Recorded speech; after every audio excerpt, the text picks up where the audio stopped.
Exciting evening lined up for you. We're going to have 3 speakers who are going to give short presentations. And then we'll open the floor up for questions and a discussion, and we'll have hopefully a lively discussion about our topic today, which is getting past the usual suspects. And if we'd like to ask, what does that mean to get past the usual suspects, then that would be a great question to ask our panelists as well, to see what they think. So I'm going to invite our panelists to come up front. And I'll tell you who they are, but I'll read a little short bio for each person before they speak. So first up will be Claire Havens, and she's going to focus on some recent projects that the SFU Center for Dialogue has undertaken recently, and mostly focusing on transportation issues. So this is Claire. Our next speaker is going to be Tessica Trong, and she's focused on youth engagement and co-design, which I'm sure she'll tell you about. And she'd like to tell us more about involving youth and children in urban spaces, and sharing briefly a process that the Engaged City Task Force came up with. So welcome, Tessica. And our third speaker is Michael Alexander, and he's going to focus on city conversations, its origins, and why it's great for the City of Vancouver and for Canadians in general. So thank you very much. Glad to have you. So Claire, I'm going to turn the floor over to you. You can point to me. I will be your slide changer. So great. Yeah. Thank you, Daniela. So it's really great to be here, and I see some familiar faces in the room and some people out there who know a great deal more about engagement and dialogue and public participation than I do. So there's a lot of wisdom in this room to tap into. So my name is Claire, and I'm the program manager at Simon Fraser University's Carbon Talks, and we are housed within the Center for Dialogue. And we were asked to speak today on getting past the usual suspects. So if you'll go to the next slide. So Carbon Talks does stakeholder dialogues, sort of backroom dialogues, bringing in planners, engineers, architects, whoever the players are to move forward a certain policy or program, usually with municipalities, to move from intent to action on getting to a low carbon economy. We also do public lunchtime dialogues where we bring in speakers and we webcast them, and they're open to the public, and anyone can show up on an issue of low carbon future issue. And as well, we do some citizen engagement initiatives. Most recently, we did work on the issue of road pricing and mobility pricing in Metro Vancouver, and we brought together about 90 citizens to talk about the issue of road pricing and whether it would be feasible in their part of the region, and whether it would be something that they would consider to be fair and equitable. So these are the different streams or the different focus areas of the program: transportation, financing, energy, and the built environment. And all of this is to accelerate the transition to the low carbon economy. Next, please. So these are some of the dialogues that we have done on the built environment. We've worked with the City of Vancouver, City of Calgary, City of Toronto, as well as BC Hydro. It's a bit difficult to see that last one there. Some dialogues that we've done with on transportation. Most recently, we've been working on an initiative with TransLink in Metro Vancouver on mobility pricing, as I mentioned, and as well on Moving in the Livable Region, which is a consortium of transportation stakeholders that is organizing in advance of the referendum on transportation investment that is expected next year. Some of the dialogues that we've done on financing here, the City of Vancouver, City of Calgary, and the City of Toronto. Next. And then we do these educational public talks that I mentioned before at lunchtime, and they're on all sorts of different topics. And we'll bring people in from Elizabeth May to Minister Terry Lake when he was Minister of Environment, to Jerry Dubrovny, who's the head of transportation at the City of Vancouver, a wide range of speakers. There's more of them. Okay. And this is our current work. So I mentioned that we're doing a project called Moving in a Livable Region. So that's really holding the space for a diverse group of stakeholders, trying to figure out how to have this very tough conversation about investing in transportation and investing in particularly transit in our region, and trying to reduce congestion, trying to increase affordability, and really looking at the intersection between transportation and the economy. And to actually hold that space requires a great deal of skill, because there are so many shifting sands politically, and it's a really, really important consortium, and I'm really proud to be a part of it. We also have a website. It's movinginaLivableRegion.ca, and you can go there to find more information on the referendum, on transportation, and the links to the economy. And there's a whole bunch of resources, a resource library on there as well. So we're doing an educational campaign ahead of the referendum. Another of the projects that we're working on right now is with the Pacific Institute for Climate Solutions on liquefied natural gas, bringing together stakeholders and really getting a sense of a research agenda for natural gas, and then also talking about what does the cleanest LNG really mean? Is it possible to create clean LNG? How can we mitigate the impacts on First Nations communities? How can we look at the climate question? Whether we can actually stay within our greenhouse gas emissions reduction targets, looking at issues of water and water contamination, water use. So really big questions around LNG, and this spring we're focusing more on the public finance and climate side of things, and working with an organization called Carbon Management Canada on that. So that's some of the stakeholder work that we're doing. So the question around how do you get past the usual suspects? These are some of the lessons that I've learned over the past 2 years. I don't have all the answers. I'm sure many of you have some great ideas. But for me, over the past year, working on citizen engagement around transportation issues, I've learned that a focus on recruitment and really ensuring that you don't underestimate the time and the resources and really the funds that you need to do proper recruitment, that's really important. We ended up using 3 times more funds and labor time than we expected on the recruitment of 100 citizens, as well as 150 stakeholders for a summit that we convened, because we really wanted to hit the right targets. So that's the second point: set diversity targets and stick to them. We really wanted modal diversity. We wanted to get car users, we wanted to get transit users, we wanted to get walkers, we wanted to get as many people from diverse modal backgrounds as possible, as well as geographical distribution, gender split, and ethnic diversity. And when you set those targets, and you want to get a representative sample more or less, or at least a sample that reflects the diversity of the region, then you got to stick with them. As well, we try to give citizens as much background information as possible and make sure that everyone's on a level playing field when they get in the room, and that they feel like they're informed and that they have a voice in the room, so that's really important. Improving accessibility is really key. There are a lot of folks out there who, they aren't the usual suspects, they aren't the people at the consultations in the town halls, because they have accessibility issues. They whether it's mobility, whether it's hearing, whether it's childcare, whether it's affordability. So we offered childcare, we offered transportation expenses, we offered to reimburse people, we ensured that all our venues were wheelchair accessible. These are things barriers that a lot of people don't think about, but it's really key. We also think that we should have provided an incentive to participate in some of our citizen dialogues.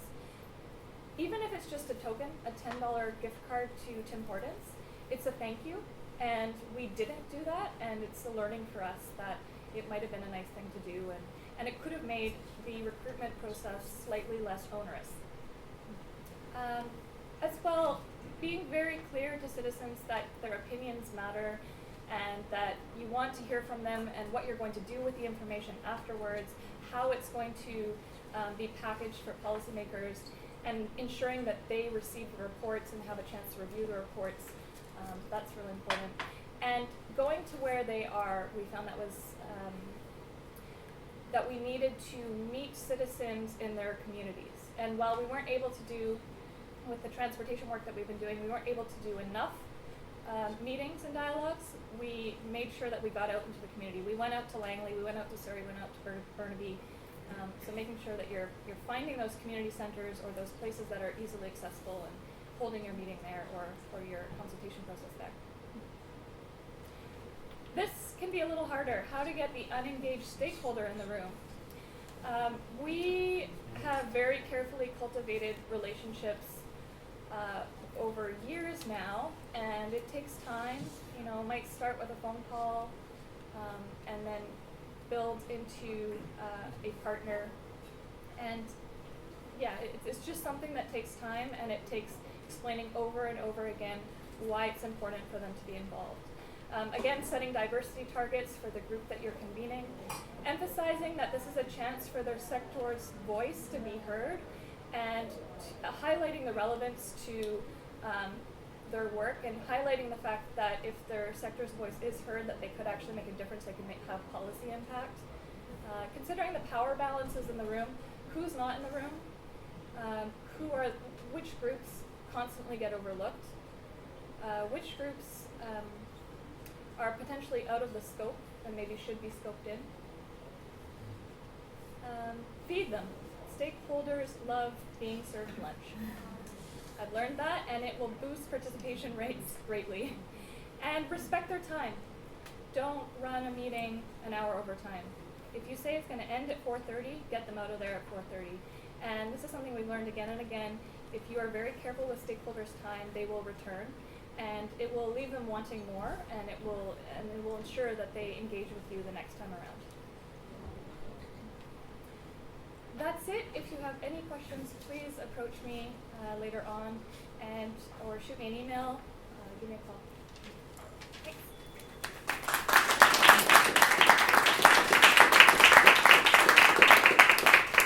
Thank you very much, Claire. So I forgot to read your bio, and I apologize. Okay. So if it's okay with people now, I'm going to introduce Claire properly after and then I'll introduce Tessica next. So Claire has passion for public participation, as you can tell, for knowledge sharing and facilitating dialogue with research, government, and business communities on environmental issues. She's worked in government and in non-profit sector, undertaken policy analysis on a variety of topics, including climate change, mitigation and adaptation, biodiversity conservation, natural resource and marine planning, and environmental economics, which I think we see from her presentation. This has included carrying out benefits valuation for the Scott Island National Wildlife Area for Environment Canada, and working with the Adaptation to Climate Change team at Simon Fraser University. Working in Environment Canada, Claire gained extensive knowledge about the federal government's role in environmental policy and research, while participating in working groups, communications, and conference task planning courses and committees. And she's helped convene dozens of roundtable dialogues, workshops, and public events, and regularly facilitates or participates in panel discussions. And Claire has a master's degree from School of Public Policy at SFU. So thank you very much.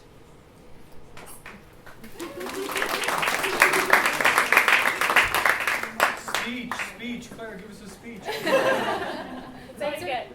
Thanks for bearing with me on that, guys. So I'd like to introduce Tessica now. Tessica is a sustainability activist, a lover of the great outdoors, and an architect of social interactions. Her interests lie at the intersection of environmental sustainability, youth engagement, and transformation of education. Her passion led her to co-create the Planet Earth Youth Conferences, to kickstart the Vancouver Youth for TAP movement, and to organize the Vancouver School Board's first annual sustainability conference. In 2012, Tessica became the youngest member appointed to the Engage City Task Force and helped engage youth using the co-design process.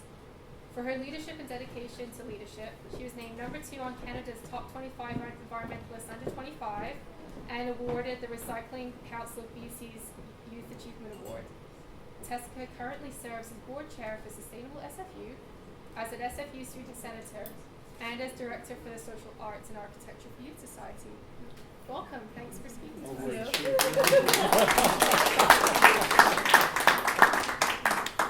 Thank you so much for having me. It's truly an honor to be here. I just want to preface this talk, I guess, by saying that I'm by no means an expert. I'm still really learning and just a practitioner of engagement. And I really just fell into this because I felt that it was important for youth to get involved, and I didn't really know how or what were the ways that youth could really engage. So I guess I want to share some of the lessons that I've learned over my short period and kind of delving with engagement. So the first piece I find is that engagement is fundamentally an act of trust. If people are showing up to your engagement processes, they're saying that I believe that my voice, my opinions, my ideas will be heard and will be respected, and will hopefully be used in whatever project or planning development that's happening. And so when they're showing up, they're saying that I trust you, and they're engaging. And so, oh, sorry, could you press the, awesome. So the opposite is that disengagement is an act of distrust. And so when people talk about youth not showing up to the polls or not engaging with civic participation, I feel that that's showing that there's a sense of distrust with the civic process. And so when people are talking about how do we solve engagement and get more people out to the polls, how do we get them more involved with political parties, they really talk about solving the problem of disengagement. I don't think disengagement is actually the problem. I think disengagement is simply a symptom of the problem, and the problem is that the lack of trust. Awesome. So I guess the question is, how then do we build trust within our communities and between institutions and between people? And so I guess I wanted to share my story of how I got into youth engagement and how I started trusting in the process and also helping other peers get involved with engagement. So it all began in grade 10 when I did this program called TREK. It was an outdoor education project. And I learned all these concepts of sustainability that I'd never been exposed to before in school. And I was really frustrated because these were all these issues that were so important to youth and to people and to future generations. And yet we weren't being taught this stuff in schools. Many of my peers didn't know this was happening, but also there was this urgency to make things happen. Like there's this urgency with issues of climate change and sustainability. It's a time-bound problem. And so I decided that I wanted to bring youth and city planners and urban planners and decision makers and to bring them together to create solutions for a sustainable future. So one of the ways that I thought we could do that is by creating a conference called Planet Earth, pardon the pun. And it was basically bringing youth to educate them about sustainable issues and what they could do to have an impact as a person living in a city and minimizing their ecological footprint. But moving beyond that, I wanted to find a way so that youth could actually implement their ideas and share them with people who actually have the powers to make them a reality. And so I stumbled across this process called co-design. And I can't take any credit for it because this is a process that has been around for a really long time, and I guess longer than I've existed. The person that created this process is actually sitting here in the room, Stanley King, he's over there. And basically, co-design starts with the fundamental idea that citizens are experts in the place that they live. They know what they want, they know how they want to live and how they wish to live, perhaps not how they actually are living right now, but the ideal ways that they want to live. And similarly, planners are the experts of design. Planners, architects, they know how to piece those solutions together. And so co-design respects those two ideas and brings those two parties together, acting as a bridge to say these are what the citizens want, this is how they'd like to live, and this is how they'd like to see their ideal world. And so we brought this process to Planet Earth, and we basically engaged youth in saying, what would you like your ideal city to look like? What would you be doing? Where would you be going? How would you be getting to school? Like all these questions about their way of life. And then these drawings were then presented to planners and city planners that came to the city. Awesome. And so from that, I guess I gained a confidence in myself to be able to bring groups together. I found that if you built something, people actually come. And one of the most powerful things I think I learned through the process of engagement is that if you want to engage people, you have to go to where they are. And so if you want to engage youth, the most powerful way to do it is to have youth lead in those positions and creating the space, not actually creating the space and stepping back to allow youth to step up. And the reason why that I was able to plan this Planet Earth conference was someone asked me, and they asked me, would you want to do this? And I said yes. But beyond that was that they believed in my ideas and my abilities to do that. And I think that was so powerful because all it really took was one person to say, I believe you can do this, and I'm here to support you if you need that help. But by creating that space, it allowed me to believe in myself. And so because I had moved to that point of realization or self-actualization, I guess, I was able to continue engaging youth and starting these projects that would bring youth together, orient them towards a certain goal, and then accomplish many things together. So I guess this leads me to the next thing, the Vancouver Mayor's Engaged City Task Force. This was a project that actually stemmed out of a partnership between SFU Public Square, which there's people in the room here that are involved with that project, in collaboration with the Vancouver Foundation. And there was a survey, or this extensive research that was done from citizens from all across Metro Vancouver, asking what is the biggest issue that you find you're facing living here. And many people thought the answers would be homelessness, unaffordable housing, and those answers were definitely up there. But the top answer was actually the fact that they felt so disconnected from the people, from their neighbors, from people. They didn't know their neighbors and they really couldn't connect. And so from this, Councillor Andrew Reimer, forward a motion to create the Mayor's Engaged City Task Force. And through that process, we're just starting to rebuild that idea of trust that we're talking about, that I was talking about at the beginning, where I think many people have lost trust in the political systems. And so it's not something that will reappear and like you can snap your fingers and trust will come back. But I think it's really a long-term relationship that has to be built. So we focused on 3 different areas. One of them was trust between the city itself and the citizens, so that back and forth, that dialogue. The other one was actually between citizens and citizens. Can you trust your neighbors? If you lost your wallet on the street, would you trust that someone would pick it up and return it and that you would get it back? Or would you immediately just suspect that it was stolen, maybe you were pickpocketed? That type of idea.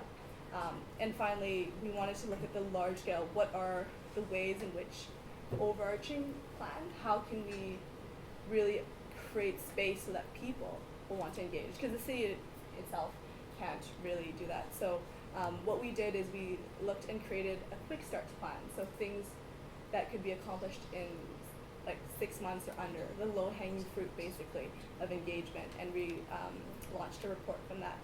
And then recently, actually just this January, we've launched the final report, and so that's going to council in April soon. So if you guys have not seen it yet, just take a look online. It's all available online on a PDF, but I do have a couple copies if people want to take a look at it afterwards.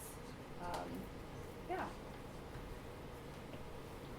And so I use a similar co-design process with the help of Stanley King and Susan and many other people that have been involved with co-design for much longer than I have.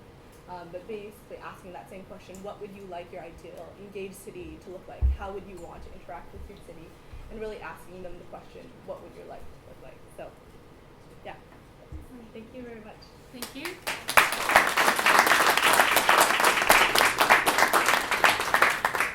Thank you very much. So I have one more speaker for you today, and then we'll open the floor up for questions and hopefully have a dialogue about what it means to get past the usual suspects. So I'd like to introduce Michael Alexander. Michael is the director of the SFU City Conversations, series of lunchtime meetups. I'm sure many of us have been to those. The conversations don't have speakers and audience, but presenters and participants in an effort to engage the public in conversations of broad topics that affect people in Vancouver and in the metro region. City Conversations is held on the 1st and 3rd Thursdays of each month, usually SFU, Vancouver. Last week you had your first conversation at SFU Surrey. Michael is an urbanist with a passion for urban design and public policy. He and his wife moved to Vancouver 6 years ago from San Francisco. Michael is the co-chair of the Advisory Council of San Francisco Planning and Urban Research Association and was on Spur's board of director for 3 decades. He helped create the Presidio National Park at the Golden Gate and was appointee the Secretary of the Interior to the Advisory Council of the Golden Gate National Recreation Area. Michael helped remove the Embarcadero Freeway from San Francisco's waterfront. Somebody knows it, or knows that it's gone. Yeah. Thank you. And this allowed for the revitalization of the city's northern waterfront and helped create 2 new residential and commercial neighborhoods. He was a Sloan Fellow from the London Business School, and in his former life is a photojournalist for Time and Life publication. So thank you so much for being with us today. Thank you. Thank you very much for having me.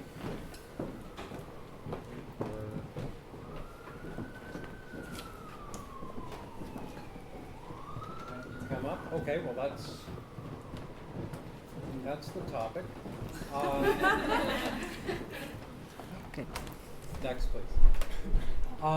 This is City Conversations. This is our introduction slide to every event. We get a lot of people to many of our events. The room is rather stilted, as you'll see. Next. But we try to make it as informal as we possibly can. We urge people to bring their lunch. This is a lunchtime event, 12:30 to 1:30 on Thursdays. So we always encourage and thank people for bringing their lunch to this event, because we know you have a lot of people who can't take an hour out and then go have lunch and then get back. We invite diverse speakers on specific topics. In this case, Peter Ladner, a businessman, former mayoral candidate, and a guy who runs a commissary in East Vancouver, but they were both talking about food policy. Next. Most of the conversation, the way it works is that presenters speak for no more than 7 minutes apiece. We have a maximum of 3 presenters. So 20 minutes for presentation. And we urge presenters not to try to pack everything into their 7 minutes. And in fact, if they can go shorter, we prefer that. Just outline the topic. Outline your view of the topic, because most of the event is about the participants. And the participants are, it's like we're presenters, you're participants, right? So it's the conversation amongst you, between you and us, back and forth between us and from us back to you. The idea is to truly engage all of you. We only stimulate this, the topic. Next. So these are some of the subjects we've done. What's the future of transit? We've gone over and over again, as you can imagine, with transportation. It always draws a big crowd.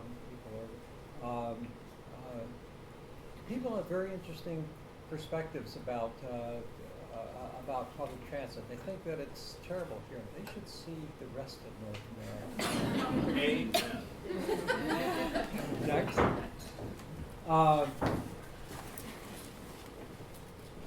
Yes, apathy. This is you get to deal with this one, but we took it on in at least one event. A great concern coming from America and still waiting to become a Canadian citizen. They still haven't sent us the final papers. I'm just pretty shocked at the low turnout of voters in Canada. I don't get it, and I'm truly trying to understand it. There aren't enough issues that people care about. My gosh, I mean, there's a new one for me every day. But 25, 30, 35% turnouts are just not sustainable for democracy. You wind up giving it away. Next. We also took on Lonely in Vancouver because that was an event. That was the central theme of the 2012, I think it was, SFU Engagement Week, and so we had an event along that. Next. We looked a couple of times at, my wife writes great copy, former journalist, so we looked at a couple of times at things like the ALR and industry and the conflicts that occur there. Next. The viaducts, favorite topic of mine, having had a role in taking down the worst viaduct in arguably in North America, the Embarcadero Freeway, a double-decker freeway that ran right along the waterfront of San Francisco. When we moved to Vancouver, one of the first questions I asked is, what are those things there and why are they there? And when I didn't get very good answers, I spent about 3 years working towards getting them down, and that looks like it may well happen. I'm very pleased about that. Next. Do we know how to party and where? That was a look at Granville Street and the idea that Vancouver is no fun city. Well, not so sure. Next. The DTES. We had a civilized conversation. We've had 2 civilized conversations about the DTES. And, you know, people at SFU warned me, people are going to be throwing fists at each other, and there's going to be screaming and shouting, and you have to have security right outside the door. And none of that happened.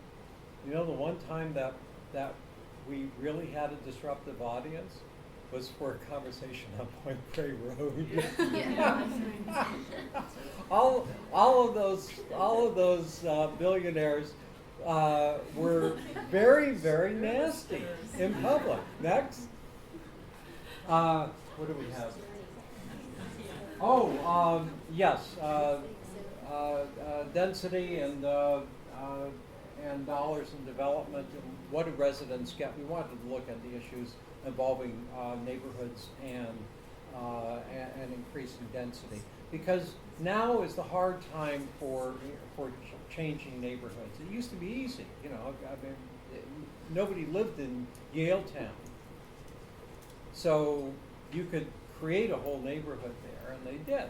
But now, when you start making changes in places like Strathcona and Grandview Woodlands and Mount Pleasant, people start getting very upset because it's change, and we tend to see change as a zero-sum game, right?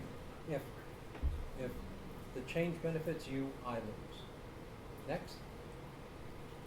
We look at art a lot. We look at how we get art into neighborhoods.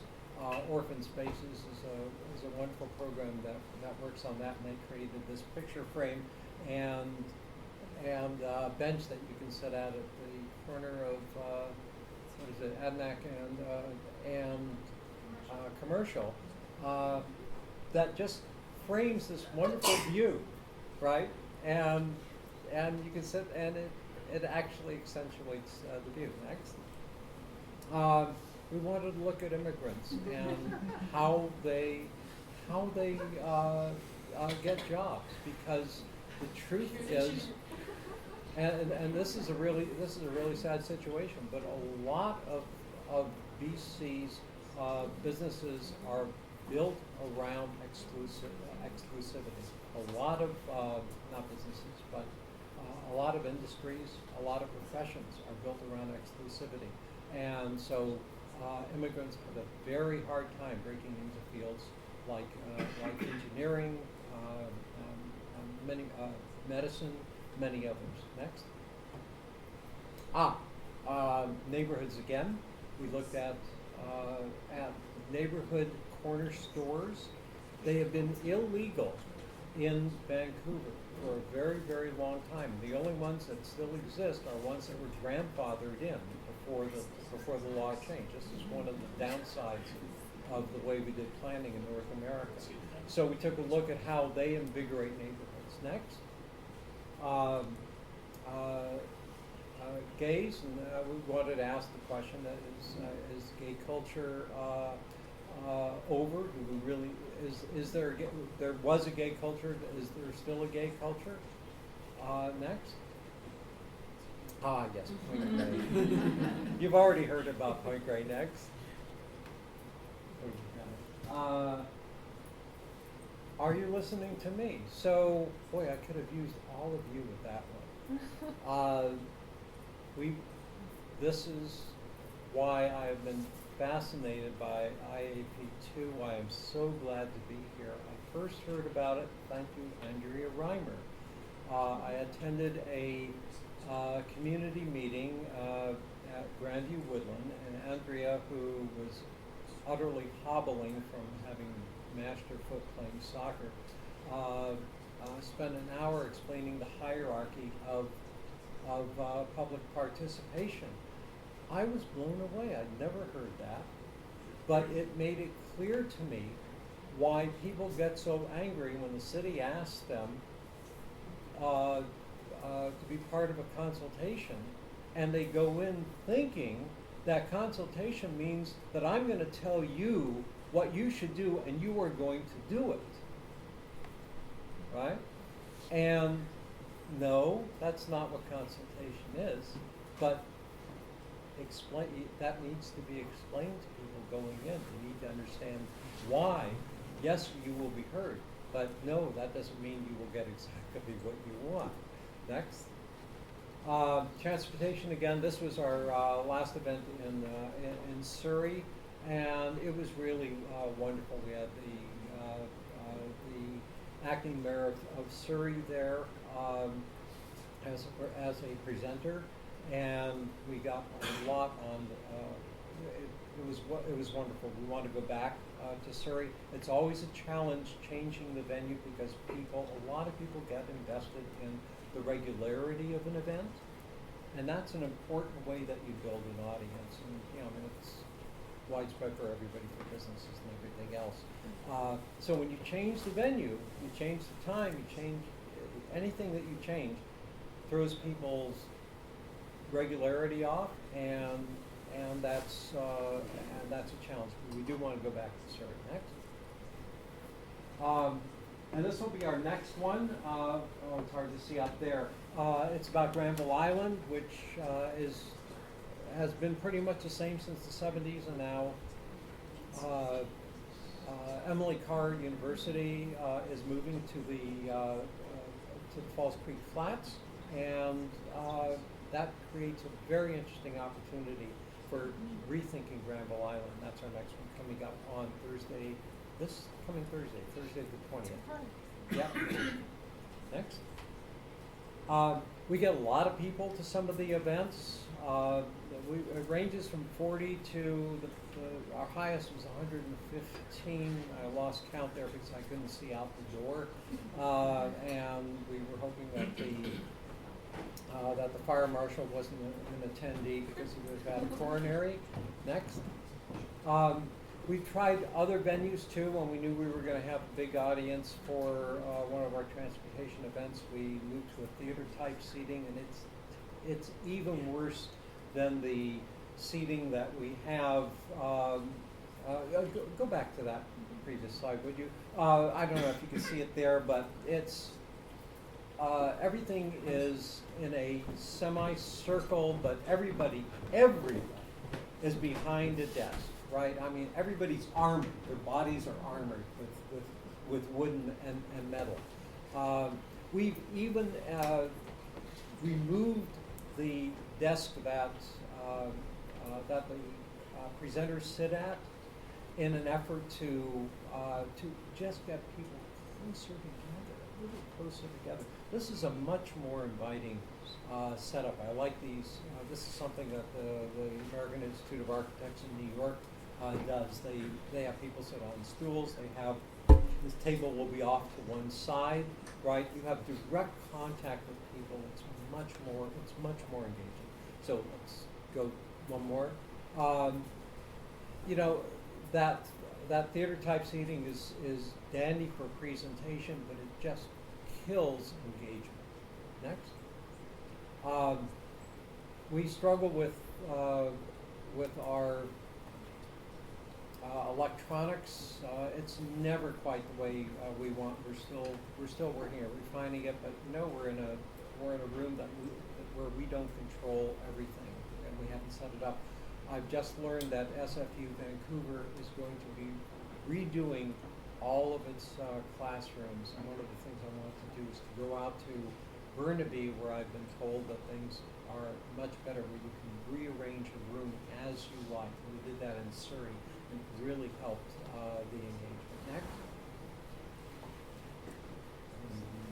I can't remember why I put this one in. Let's go.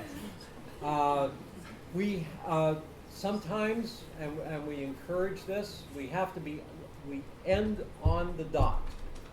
And so we get people out the door, and if they're really engaged after that conversation, sometimes they will just fill the hallway afterwards to talk. And next. And we were even invited to come up for coffee and snacks at the little art gallery at the back of SFU's lobby, and that was really pleasant. We hope to do some more of those. So that's what City Conversations is about. It grew out of my experience at SPUR, which is a not-for-profit, member-funded organization in San Francisco that works on public policy and good government issues and urban design. SPUR has now opened a branch in San Jose. They were asked to come to San Jose by the city government and by civic leaders because San Jose has decided, it's 1 million people, second largest city in California. They've decided they no longer want to be a suburban city. They want to become an urban city. And so SPUR was invited to come down and help lead that change. So when I was I still go to San Francisco 4 times a year. I'll be there tomorrow morning. And I meet with SPUR's people, and one of the things we asked the head of SPUR San Jose was, what are San Jose people asking for? And they said noontime forums.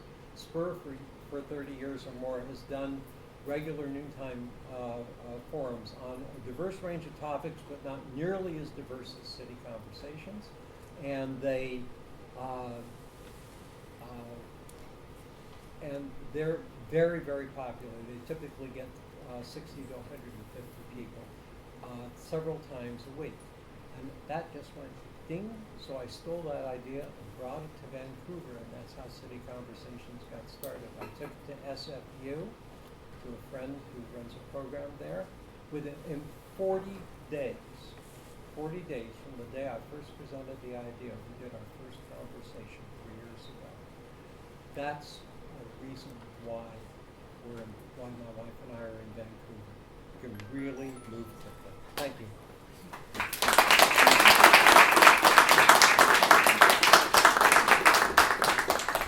Thank you so much. So I'd like to start off with a question or two, and just to summarize, there's some really big issues that we're facing that we're trying to engage people on. How can we be better neighbors? How can we be better citizens? How can we tackle climate change, transportation, regional issues, natural gas, a whole range of issues. And with the big pressing issues, it seems like it should be easy to bring people out because they're issues that people should care about.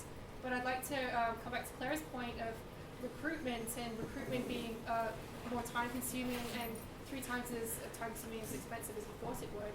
I'd like to ask each of the panelists to reflect on what tips you have on a really good invitation and getting people involved, and what you can share about recruitment. Sure. So whoever would like to kick it off. Well, I really like how City Conversations does their invitation. It is a photo, it grabs your attention, and then a very thought-provoking or controversial sometimes title. And you want to go. I always want to go to City Conversations. I can't always make them because I often work over lunch, which is a bad habit I have.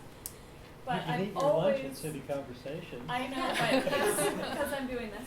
But I'm always intrigued, and I wish that we could do more invitations like that. And I think visuals make a big difference. So an intriguing invitation, I think it needs to be designed well and dynamic and thought-provoking, and it has to have a juicy question, right, Vince?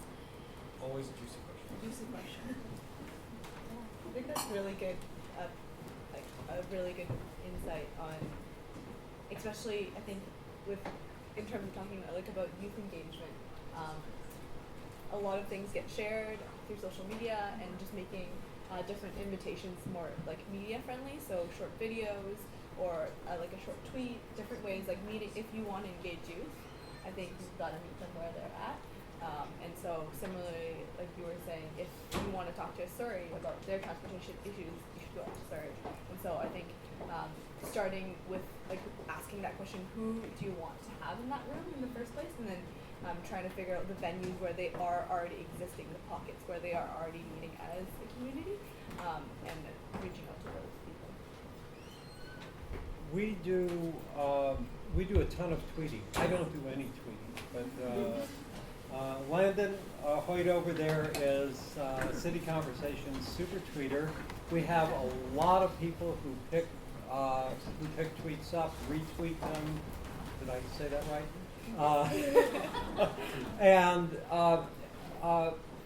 And that has been wonderful. We're even getting tweets tonight, actually, from this. Are we? Great. We have an email list, and we always circulate a list to people. And can we get a sheet of paper going around here now? And anybody who's interested in getting on the City Conversations email list so that you know what's coming up. That would be great. One of the things that kind of surprises me about Vancouver is the difficulty of getting stuff into the media. We get very, very little pickup from the daily press. We've done very well with the CBC, which will invite us in, invite some of our presenters in on the morning of a presentation, and that's been excellent. But the press is frankly a surprising disappointment. We don't understand. I mean, they got to be desperate for news. Newspapers always are, particularly these days when they have very few reporters, and when they get handed something to them and then they don't pick it up, it's just a head scratcher.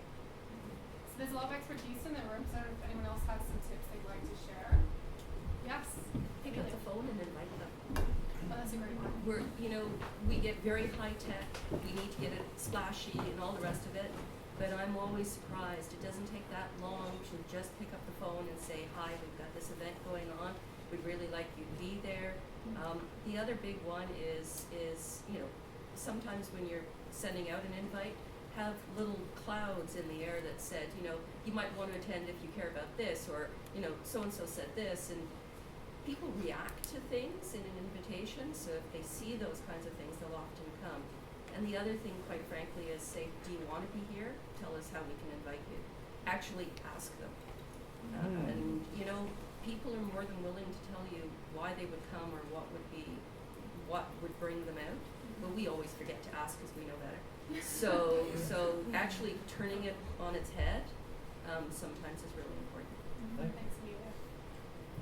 We do all our recruitment by phone, and of course we also do the social media if it's a public event and invitations, but it's what really gets people in the room and the people that you want to. Yes, Dave.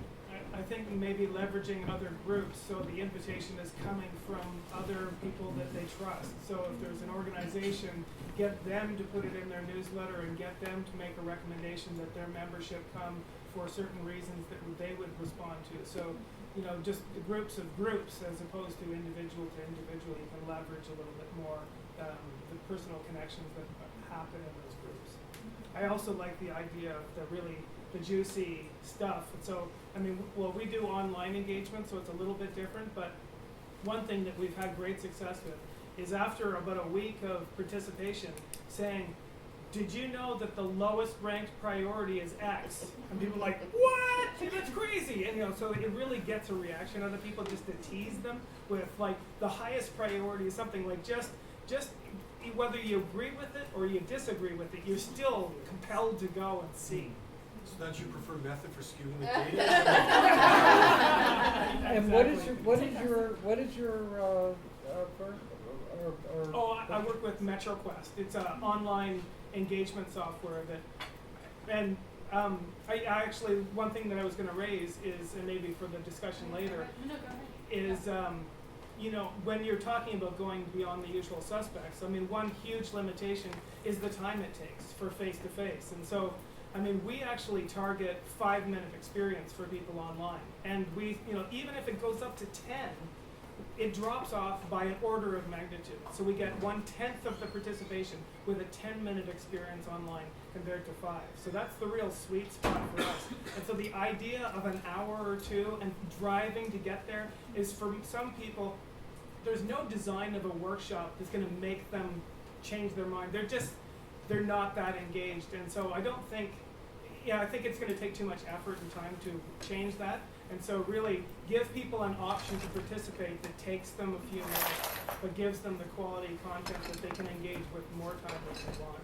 I actually believe in a multi-pronged approach. I think you need to do the face-to-face and the online. Yeah. But you need to have different amounts of face-to-face. You can have a 30-second face-to-face, or you can have a 3-hour face-to-face, or you can have a charrette, which could be several days. It's so you shouldn't limit face-to-face shouldn't just be, oh, it's going to be an hour or it's going to be 2 hours. Absolutely not. Face-to-face can be the gambit of experiences. So I support both, but I think that sometimes we get wrapped up in face-to-face is a long process, and it doesn't have to be. If I could make an observation about your question of getting the media out there, there's nothing like controversy or the suggestion there's going to be controversy. When you talk about the downtown east side, just the idea that you could get a fist fight going on, it would be enough to bring to bring the media out there. And I know that I do media consulting, and I've just gone through a situation where we had a great, brilliant, good news story. Nobody bit. Until I don't want to hear about good news. I want to hear about people hitting each other. until a controversy Yeah. came up, and then all of a sudden, it didn't rain; it was pouring. Okay, a question from the front and then thanks, yeah. Well, I'd like to take things in a little bit of a different direction. I've heard a lot about how you do it. I've heard a lot about what you do. I've heard a lot about what you talk about. I've heard a lot about how you do it. I have heard very little about why you do it. And I think this community needs to be very much more vocal about why. And I'll pause it, and maybe I'm wrong. 2 reasons why you do it. Number 1, diversity equals creativity. More diverse ideas from more people allow us to come up with better solutions that will work for more people. So there is the calling. There's why we do public participation. Now, why do we get hired to do public participation? I'm a consultant. Over and over again, councils, decision makers ask for us to help broaden the pool of people who are helping make the decision so that the resulting plan or policy is more legitimate. So if you don't express that the call to participate is to broaden the pool to make better decisions that are more legitimate, you're missing some of the main rationale for why you do this work. And all the how and all the when and what the posters are and how you sit in the chairs is meaningless. So you have to sell and push that agenda. It's not just to get another contract, it's to do good work and to broaden the mix of people in the room because they want to trust that they can influence policymaking and have an effect on their own lives. That sense of agency is what underlies a lot of high quality public participation. So don't forget the why statement that undergirds a lot of, and I know you're there, I just didn't hear a lot of it tonight, and I wanted to punch that up as well as the how, the where, and the why. And if I may, a lot of after-action publicity too, letting them know that they're input. Closing the loop and Close- showing closing it the is loop. how you build the trust Yeah. that was essentially touched on by all the members of our panel tonight. So thank you. Yeah. Yeah, I love that, Vince, and I'll add to that it's to actually broaden the conversation for everybody, because I don't know if anybody remembers the research that Jim Hogan did here in town on Canadians' attitudes towards sustainability. So he interviewed a very sophisticated interview of a whole bunch of Canadians, and he tested their attitudes towards sustainability and found that 85% of Canadians feel like it should be one of local government's top priorities. So that was a little bit surprising, but the fascinating thing was the same 85% felt that only 15% of their neighbors would agree with them. So everybody's in this bubble, right? And I propose that planners are in that bubble, politicians, everybody's in that bubble, because most people don't even vote, let alone do anything in between elections to express their views. So how on earth would we know what people think without broadening the circle and engaging? And I think that when we run public engagements that engage tens of thousands of people, planners are the most surprised of everybody, because they thought people were the stakeholders that were coming to council meetings, and they're not. They're much more multifaceted and nuanced than that, because the people that go to council meetings tend to be what we call single issue optimizers. They're the people who are so motivated to save the cats or save the trees or no new taxes that that's all they can see. So Lisa Stanley and Paul's? Yeah, I sort of feel like a bit of a link between the how and the why with the practice that I do, which is visually mapping the dialogue of what's happening once you've got the people in the room. So I love what you said about engagement equating to trust, because I've seen time and time again how when you honor people's words and you give them value by putting them up on a wall in large scale where everyone can see it, people tend to participate more because they can see they've been heard, right? So that trust builds.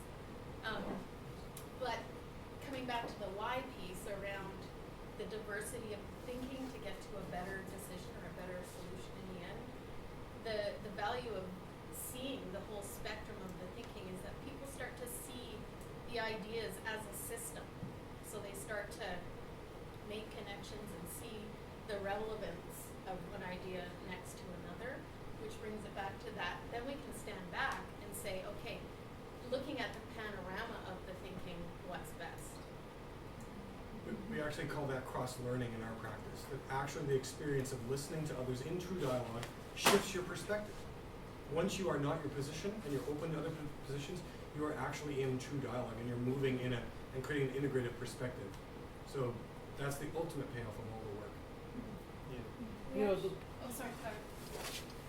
you know, for city conversations, I think the why is baked into the whole approach and the whole concept. I mean, we do it because we want people to come, because we want diverse voices to be heard, and we want to encourage them to speak, not to sit silently and just, take in what somebody else is saying. So that the why is kind of baked in. But I love the idea of honoring their words and putting ideas together, and that visual mapping. I use it in the past in San Francisco. We used it a lot at the Presidio National Park. You must know David Civic. Pardon me? Oh, yes. You must know David Civic, he was the guy. It really can be very powerful. I'm just trying to imagine how we can incorporate that into, for example, what we do. But I think there's real benefit to that. Yeah. Okay. Yes. So I think, Michael, you mentioned a hierarchy that the city uses to define what kinds of consultation they do, where some might be just information and some is actually what you say you get kind of thing. Do you think that kind of hierarchy contributes to a lack of trust by citizens, because the city might use that hierarchy to justify something as just getting information out? Well, that's interesting, you know, it wasn't the city. You want to speak to that? Because, I mean, this is really, this is an IAP2 thing. It's not This a is where I hierarchy. first. Not a hierarchy. It's the, sorry, it's a spectrum. It's a See? spectrum. That's a really, there's a big difference. One's laying down. Yeah, it's goes across, and one of the things that's really important to understand is that it isn't hierarchical. One level is not better than the other. That the levels on the spectrum are based on the needs of the community and of the decision maker, and every single situation is going to be slightly different, and the level you choose is dependent on the project you're working on. So just to be clear that it isn't a hierarchy, and it's not saying that one is better than the other. I need a deep immersion in IAP2. I have a great training course. You I just Yeah. follow up. I was probably gonna I mean it was Councillor Reimer's words. It was probably she was probably referring to something maybe not like actually in practice. It sounded like she was referring to Sherry Arnstein's paper of the hierarchy of public participation, the ladder of public participation. The latter, yeah. Which if you haven't read it, you should read it. And I think that's probably what she was referring to. And it sounds like at the bottom level there's more like informing and education and not actually giving citizens power to make decisions or changes, which it seems like whatever this is different. So yeah, I think that's probably That is exactly what she, it wasn't, I don't think she used the term ladder. And I don't think you're ever going to get away from the critique of a continuum, a spectrum, or a ladder. Power is baked into any system. I don't agree that the spectrum and the hierarchy are separate. We can say as practitioners that we hope it is and we try to make it is, but power is baked into everything. So I think the critique coming from some of the students here about power and whether it's used is a very valid issue to crack open in this field. Yeah, so I just want to say that, whether we call it hierarchy or spectrum, it doesn't matter to the question that I'm trying to ask, because it's still defined types. And I want to know if that's something that might make citizens lose trust in the city, because the city might say that this falls under this type of consultation. I actually think that the lack of communication about what type of consultation it is where trust comes in. So if you say, if citizens don't know the power or the level of participation that they will have in a certain process, and that's not clearly set out, I think that's where they start feeling a bit lost. It's managing expectations. Exactly. Yeah. I have a breakdown in the whole spectrum or hierarchy. I'm from the States. One of the issues that I have noticed I'm in transportation public involvement. What happens is we have what somebody called a prescriptive process, which I think really speaks to what's going on in the States. We have been mandated by legislation to have public involvement, and so our projects, and I'm not sure if that's the same sort of thing in Canada, but what's happening is the projects, I'm being hired to do public involvement, to check a box off on an FHWA document that does not cover public involvement at any level. What I'm doing is public relations, and it's awful. There's nothing empowering about what I'm doing, and it's miserable. And so I don't know how to fix that problem and actually empower my agents, to educate my agencies to say what you're doing is not even relatively close to what the spirit of that legislation was trying to say and what came out of the Environmental Protection Act and why people were so upset, 30 years ago that they weren't being consulted as a community. And now, I have people that come to my public meetings or whatever I've been told that I have to do to fulfill this public involvement criteria, and they come to me and they are mad and they're frustrated, and I can't help but empathize with them because there's nothing I can do and there's nothing they can do. Jessica, question for you. Is the problem the legislation, Is the problem the way the feds interpret the legislation and transmit that to lower levels of government? Or is the problem at ground level, where it's being implemented, and as you say, they're just checking off a box? Yes, we consulted with X number of people, and the only thing that matters is how many heads showed up so that they can count 1, 2, 3, 4, 5, 6. In transportation, now I have obviously my own perspective, but in transportation, what I have found is the breakdown happens at the engineering level. And I say that very carefully because I was trained as an engineer, and I did that for a while and then moved into this because I saw that an engineer that is doing the work, and some planners to some as well. The technical work is being done, and they're saying, this is what we can do given the time, money, and area, and there are no other choices.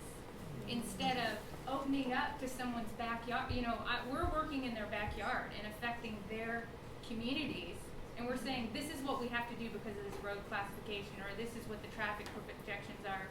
And I'm having such a problem with it, knowing the engineering background, but also saying, I don't believe that just because it's in the guidebook that that's what's really going to work for this community. I believe the community can tell me how best their backyard should look. And I have engineers, and this has been my experience over and over again, the engineers don't believe that there's anything else that can work except for the numbers that have come up. And I say that, and I know it sounds a little funky, but that's after, going through, and I have a master's degree in civil engineering, I admit it. So I feel as though I can say that, but I don't, the blame, if there were blame to place, you have to let the buck stop somewhere. And I think that the engineers that are working for the agencies are not stopping and saying, hey, look, this is in the guidance, but what would we stand to lose if we open it up and let the community try to design what they wanted? May I tell a quick story about this? Because I not only tear down roads, I also build them. In this case, the road that runs from the southern end of the Golden Gate Bridge into San Francisco, to get from the bridge to the city, it has to go through the Presidio National Park, which is at the headlands of the Golden Gate. It used to be an army post.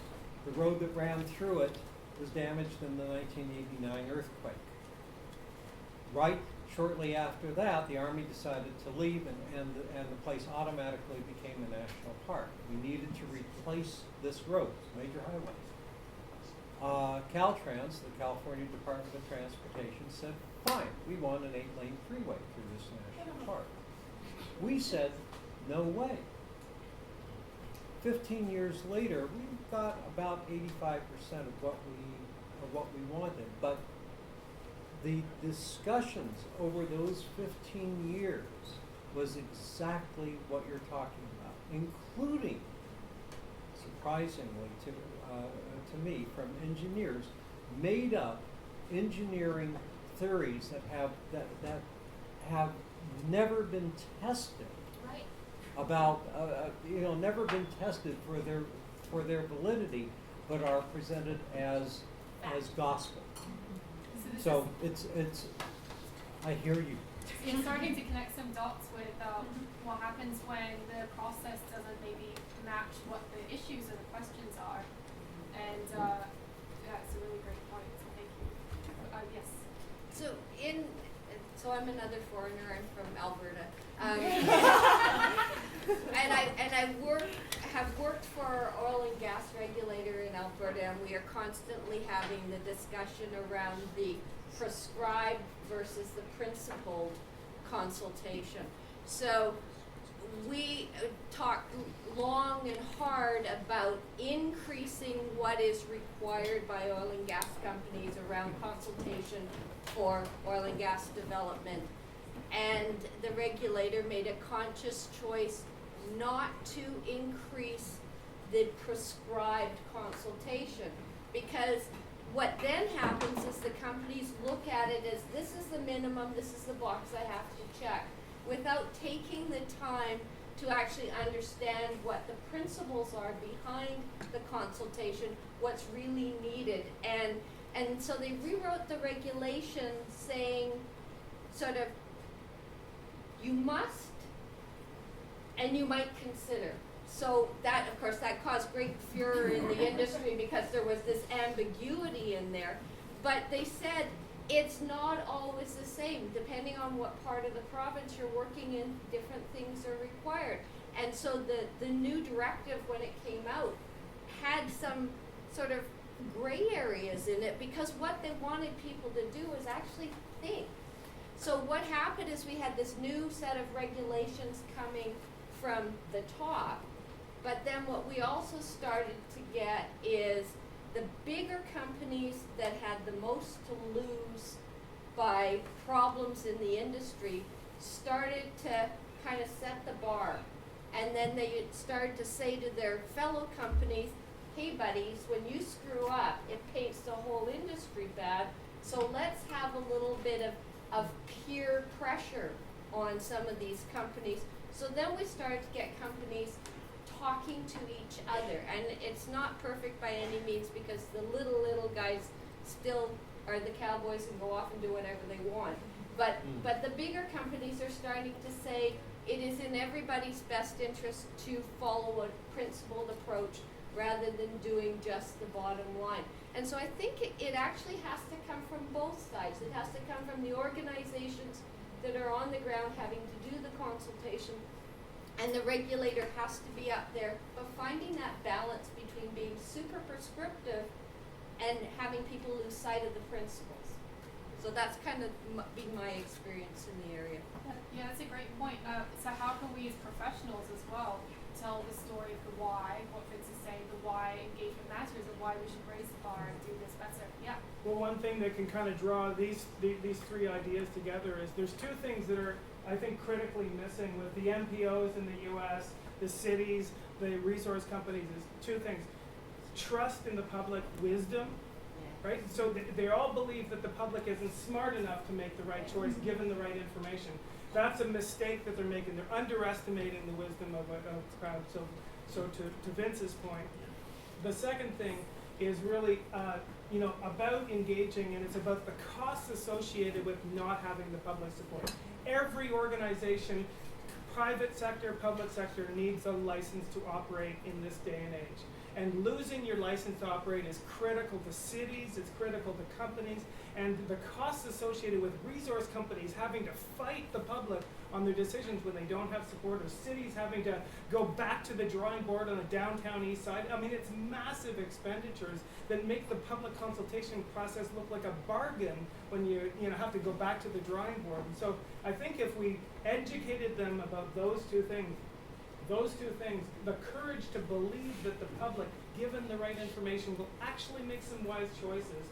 And we don't have to be afraid of them not understanding the technical stuff and not understanding the cost. We have to communicate to them because nobody wants their taxes increased, nobody wants the cost to go up. So show them what the costs associated with options and the benefits, and let them come to the wise decision that they will, because they will. So I've actually got two comments over here, Stanley, and then here in Vince. Go ahead, please. Thanks. It actually relates. There's a lot of experience here in the room, so maybe you can give us students some insight. I was wondering about time management of participation, and is there like a golden 80-20 rule, or how do you budget for these things? And, yeah, if you have some best practices to share some experiences. Yeah, there's an 80-20 rule. It's 80% preparation and 20% doing. Lead at the front end, invest in messaging, framing, outreach, information sharing, planning, communications, room setup. Just give it your all, and on the day, relax and enjoy yourself. So that's the 80-20 rule from my perspective. Sorry, I was just going to say, I tell my clients we can do it right or we can do it over. Yeah. And I also tell them you need to go slow to go fast. So it's that upfront that you're talking about, that 80% of the effort going into the planning. The number of times I get called and said, we want to do an open house next week.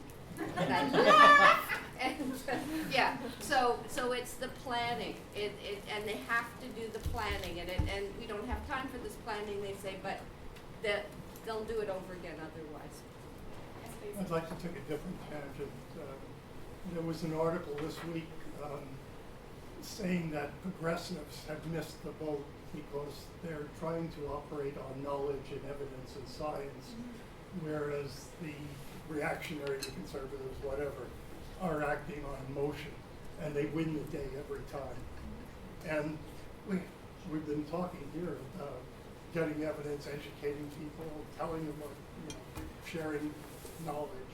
But what about the emotional side of it, or the spiritual side too? I would agree. Emotion is absolutely important to bring into the room and to value that emotion within the room. But it depends where you want to go. Emotion will bring them in, it will get them engaged and involved in a conversation, but it might not lead to a solution. So it depends on what you're trying to get, what you're trying to make, what you're trying to bring forward. So I think absolutely bringing them in, engaging them in the process. Emotion is critical, allowing them to have their say, understand it, talk it out, because that has to happen before you can put any facts in front of them. But then, once you've got that out and you really honored that emotion and understand it and celebrate, because you should celebrate emotion, whatever it may be, then move on to have that conversation about where you might want to go, whether it's on transportation or the downtown east side or any other thing. So totally support that. But I do think that you need to also know, and then what? Yes, actually my comment to attach to then what. I'd like to pass on a little bit of experience, which seems to be attracting a lot of attention by architects and planners, particularly architects, and which is my field. And there are various parts to the co-design process that Jessica referred to, but this particular part has been picked up by architects a lot. And it's an idea that I borrowed from Le Corbusier. And so we're faced with a situation where, as the architects, if you don't really succeed here with the public, then you might lose all your fee, you might lose your commission, and you lose space for future projects. So it's important stuff. And so in one case recently around here, two projects on a very much loved stretch of waterfront were occurring around the same time. And in one case, the famous architect was presented the community with a couple of alternatives of development. One was about 20 stories, the other was about 15 stories. And they said there was blood on the floor afterwards, mainly from cloaked umbrellas, people were fighting each other. A few yards down the road, we were asked by a company to conduct community participation with the same community. And we had no trouble at all, total cooperation, massive turnout, and great effects, and it all went through, and the council approved the project. And the key to this was this simple diagram which describes a helix of a day. And so we say to people that imagine that this place is finished, all the work is done a few years down the road, and it's all been designed and it's all been decided entirely to your satisfaction. Then what would you do here? And it is this, what would you do here, which touches on life. And immediately, all the tension in the room, people who come worried about their neighborhood's going to change, that they may not understand plans, they can't read plans, they don't know the plan jargon, this may be the last opportunity they have to speak, and if they say nothing, it will be taken as approval. All this tension evaporates, and immediately we get laughter, and we get happy faces. And it's a simple project, and Jessica knows how to do it very well. We draw a line right across a sheet of paper about 20 feet long, and we draw a giant helix, which represents one revolution of the Earth. And so in this place that is designed entirely to your satisfaction, what would you do at 6 o'clock in the morning? And there's a pause, and people say sleeping, and there'll be a little laughter.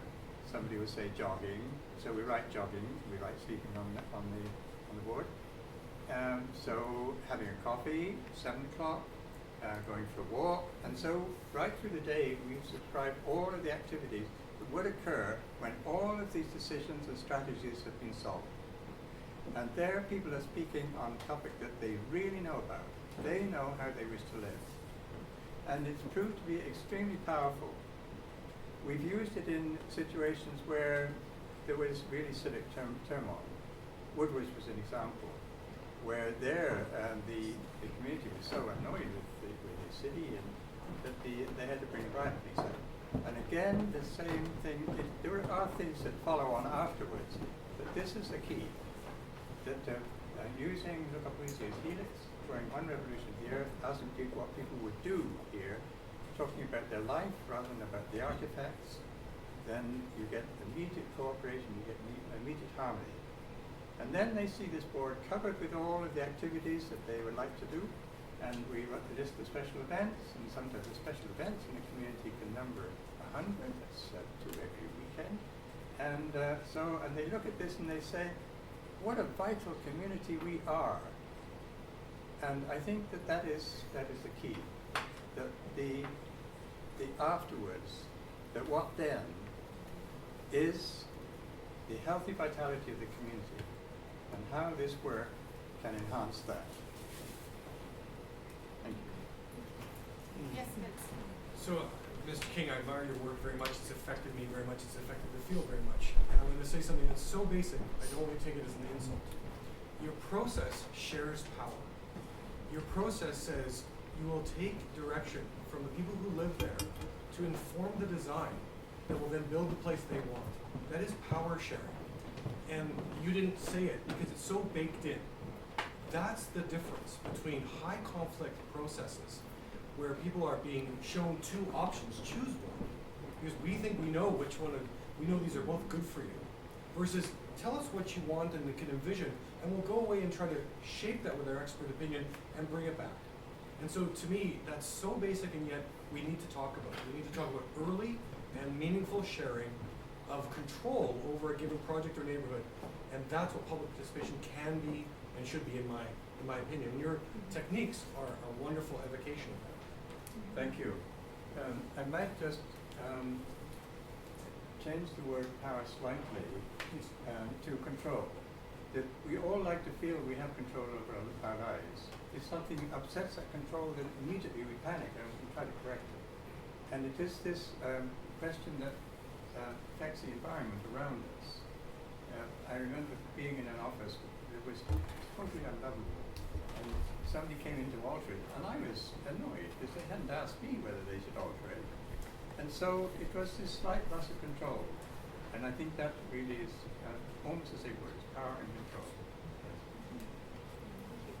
Yeah, Malcolm. I was just going to ask what's next, and Vince, you said, you take what you've heard from these people who are describing their day, you use your expert and you come back to them, and I'm just wondering, someone else talked about expectation management, so this is a scenario where we're blowing it wide open and saying, what do you want? Where do you go from there with those people who have told you, whatever they can expect? Perhaps I can draw a parallel with an architect designing a home for family. And so one of the first questions the architect will ask is, when this building is complete, what would your day look like? And so that provides a functional criteria for the architect. Then the architect asks, what kind of environment around do you wish to perceive to enhance your activity? And so they tell us what they've experienced in terms of sensitivity, of hearing, of light, and so on. And that provides the envelope for the architect. And so what we're doing is providing the architect with essential design criteria. Architects find it easy to use, and it doesn't handcuff them in any way. Probably one of the first examples, Robson Square, you may not know that the domes under which you skate came from a suggestion made by a group of teenagers to an artist from the College of Art. And Arthur Erickson took these ideas and many other ideas similarly and created Robson Square. So it's easy for the architect to use. It provides design criterion.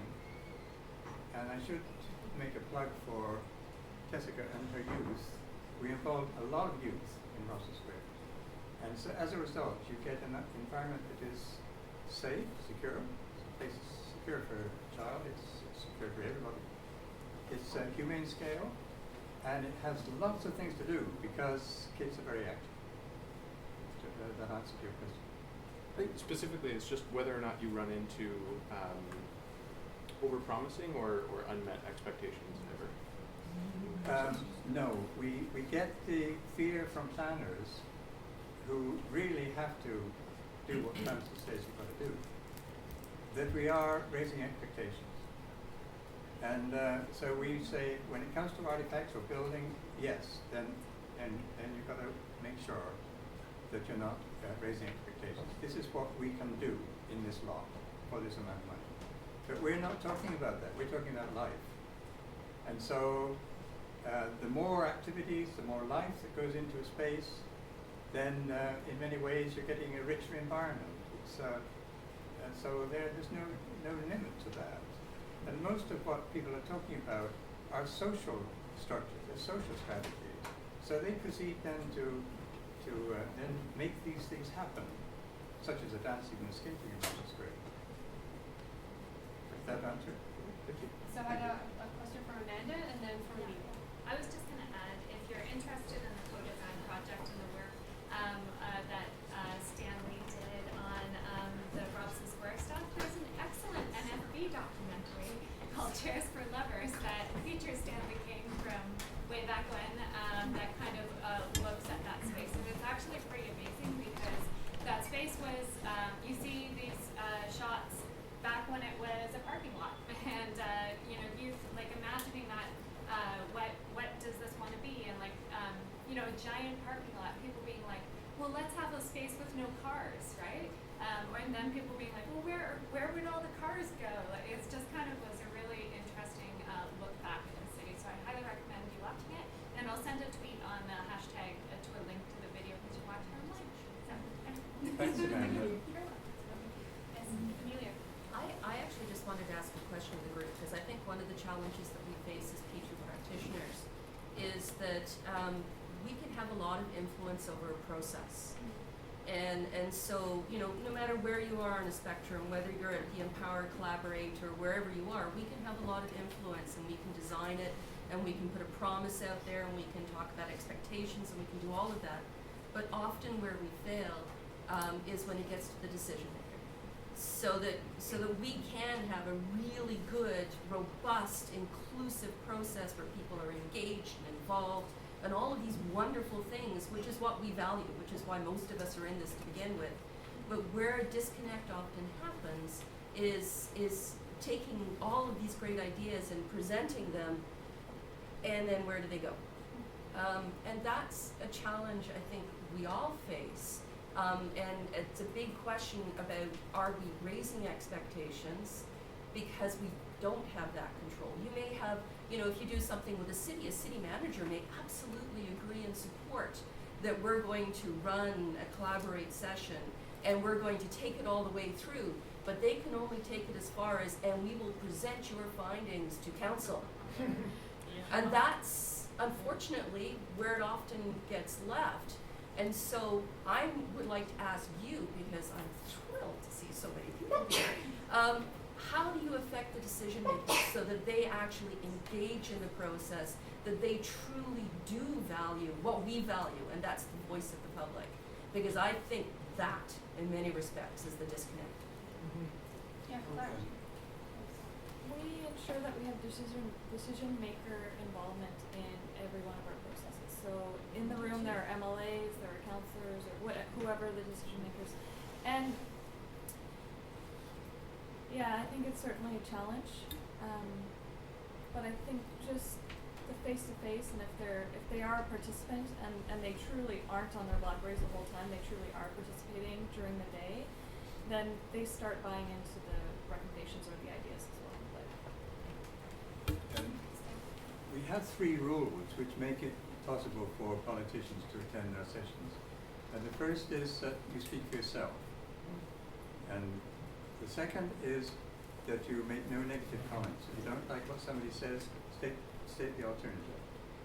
And the third is that we're not seeking solutions, we're looking at the range of possibilities. And particularly with the first one, with the speak for yourself, then the politician can say, well, I like to come down here with my kids and do so and so and so and so. And we're talking about action, we're talking about life. And so then they find that very, very positive. Then when it goes to council, they can say, yes, I was there and this is what we should do. It works well. I think for me, the turning point was the realization that for political bodies, it's a numbers game. It was it hit me over the head when we did an engagement for a community on a plan for the community and engaged 60% of the population in the creation of the plan. The next mayoral election that came around, 2 candidates were fighting each other, bickering about who was more dedicated to that plan. So all of a sudden, I had no doubt that this plan was going all the way through to implementation. In fact, after the election, 1 year later, out of the 87 recommendations, 78 of them were already implemented. So it was like a lightning fast, because that's the thing. You know, you have 47 people at an open house, politicians are yawning. You get 60% of the community, that's more people than voted for that guy. So, you know, it's... Yes. So it is a numbers game. It's in the title of this session, going beyond the usual suspects. It's a numbers thing, like how many people can you get? And that gets you the buy-in as well, because when the plan actually changes the pavement in the city or whatever it is, people will feel a sense of ownership of, I helped create that, and there won't be that opposition. So it's a self-fulfilling sort of circulation, and I think it's because we're engaging such low numbers that nothing is really raising the eyebrows of the politicians. So I think we'll start wrapping up the evening, but I'd like to open up the floor if anyone has any other comments or questions they'd like to share. Well, I want to ask about people who don't show up because they just feel like they don't know enough about the subject, that so they aren't coming. I mean, if I don't know something about a subject, I usually want to go to it so I can learn something, but that's not true for lots and lots and lots and lots of people. The other thing that, and I see this a lot at consultations, people come in, and I guess maybe this is an issue of managing expectations, but people come in with no limits. The person who's running the consultation, or not the P2 person, but the people who are going to be making decisions, have all sorts of limits on them. We have only so much money, we have only so much land, we have only so much time, we have only so much staff, we have only so much on and on and on and on. I wander in and, and I ask for the moon because I have no limits. That's not my problem. I just know what I want. How do you? And then I'm furious because I didn't get what I wanted. But how do you get these people not only in the same room but in the same, in some set of rational mindset? Come on, you're the experts. Take them on a journey with you. Huh? Have people go on a journey with you, so that you celebrate what they've brought forward, and then you take them on the journey about what you can and what you can't do, and you ask, you share that with them. You be very open and honest and transparent with them, and then you say, but you want what you want within what we've just talked about. Do you see us still being able to accomplish that? So give it back to them and say, this is what you've asked for. These are the realities. Can we still fit that in? Because if we can, that's fabulous. And if we can't, why can't we? Oh, because you've got this, this, this, and so it won't fit. Well, that wasn't me that came back with that solution, that was you. I think part of the solution is presenting scenarios, options for people, and showing them the trade-offs associated with each of the options. So, because people aren't, they aren't engineers, they can't come up with the alternatives, but they can react to alternatives through visualizations and through indicators that help them understanding if something's getting better or worse. And then they can understand that there are pros and cons to everything, and there's no free lunch, there's no win-win, but we still have to make a decision. And so I think painting it in simple scenarios helps people go through that learning that you need to collect informed feedback, but doesn't overwhelm them with having to come up with something from scratch. But don't tell them they're wrong. Yeah. Okay, another comment? Yeah. We spoke about kind of the ability to report on numbers, right? So how many people you engage with in your process, and of course, you know, that matters in your Excel spreadsheet. But I'm curious if anyone has good thoughts on reporting the quality of these interactions, and especially in places where you may not have maybe not a large turnout, but maybe, you know, you have the stakeholders that are speaking to it, or I guess what I'm saying is metrics of kind of quality. Like, has there been? Well, I was just going to say that I do a lot of work. I'm a face-to-face person. The work I do is largely in advisory group type scenarios. And so I do a number of different things every meeting and partway through the process and at the end of the process. And for me, if they stick with the process, and it's a 2.5-year process maybe, and they stick with it and they keep coming, and they say at the end of each meeting, I felt this was a good use of my time, because I've asked them to fill out a little questionnaire, and they say this was a good use of my time, I feel my voice is being heard, I feel like I got the information that I wanted, I can see how my input has been reflected in the plan. And then I always go around at the very last meeting and have everybody talk about the process and what it was like to them. And when somebody stands up at the end of the meeting and says, you know, I've been involved in a lot of processes that the city has done, and this is by far the best, I really felt I was heard. I may not have agreed with everything that was said, but I really felt I was heard. To me, that says I had success.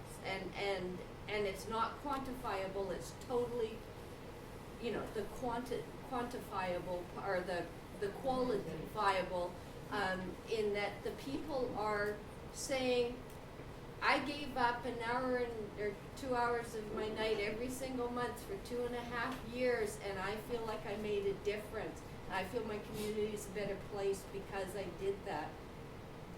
That means more to me in some of the processes I do than if 100 people showed up at the public meeting.